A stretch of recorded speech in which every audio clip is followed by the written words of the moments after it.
5 seconds. The Industrial Policy Resolution of 1948 was good so far as it went, but unfortunately, the spirit of it could not be understood or appreciated by the common man in this country.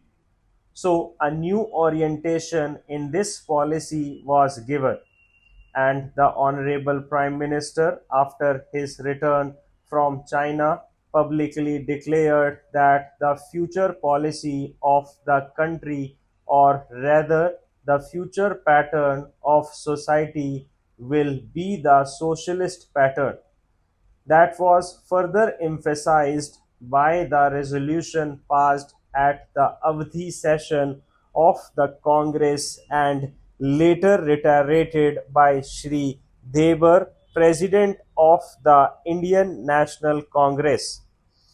I am very glad to say that the spirit of it has been caught by the nation today.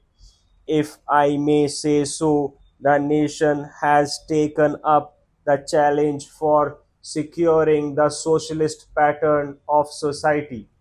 It behoves all sections, both inside this House as well as outside, without having mutual recriminations, to try and propagate in a sincere manner and establish the socialist pattern of society indicated by the statements of the great leaders of our country. It may be relevant and pertinent if I refer to a few sentences from the memorandum presented on the 4th June 1999 by our Prime Minister, who was the chairman of the All India Planning Committee, which came into existence when there was full autonomy in the states. On page 39 and 40 of that report, he stated, "It is clear that the drawing up of a comprehensive national plan becomes clearly an academic exercise with no relation to reality unless the planning authority or those to whom it is responsible are in a position to give effect to the plan. If this authority is powerless or circumscribed or restricted and has limited activities, it cannot plan. An essential prerequisite for planning is thus complete freedom and independence for the country and removal of all outside control. This implies that the country possesses in itself full sovereign authority to take any measures, adopted any policies, and form any relations with other countries as may seem best to its governing authority in the interest of the country and its people. National independence is thus an indispensable preliminary for taking all the steps that might be found necessary for carrying out the 5 year plan in all its various aspects throughout the whole country.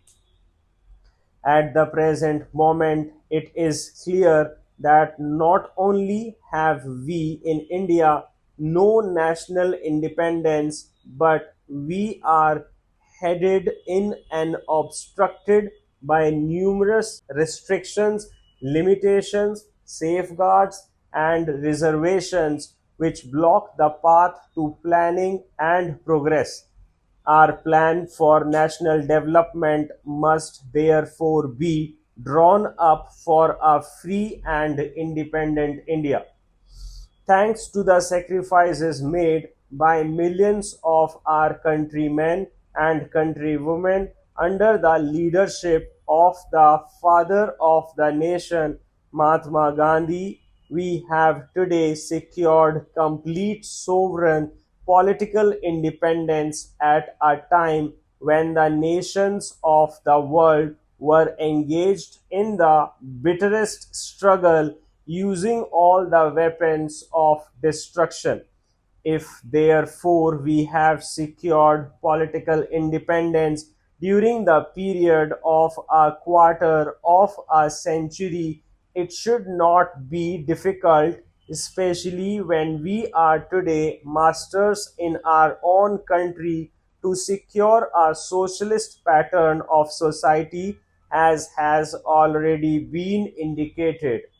But it requires the assistance, the propaganda, the active work of all those who are interested in this.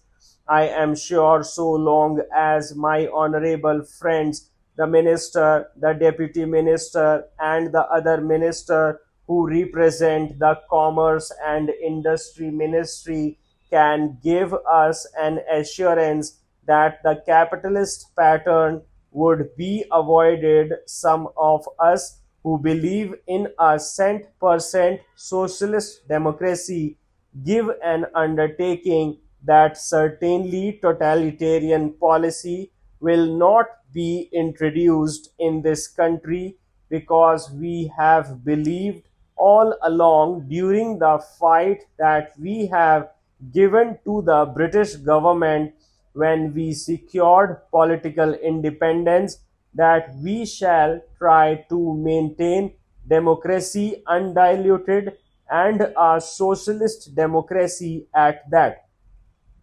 I am absolutely certain that in this country of ours, liberty of thought, liberty of speech, and liberty of action will be guaranteed to every citizen to express his views in the manner he pleases.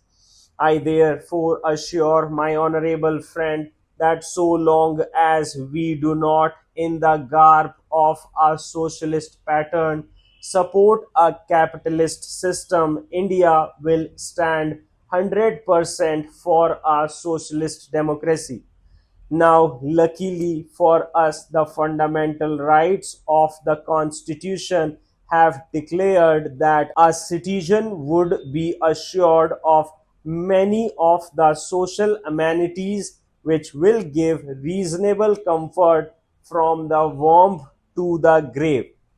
But mere education, as I have said many times, will not satisfy the common man unless the saying is put into effect.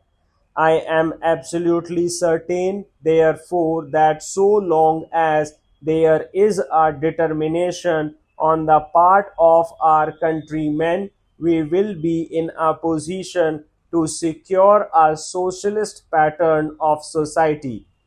It is not even possible to draw up a plan on any other basis.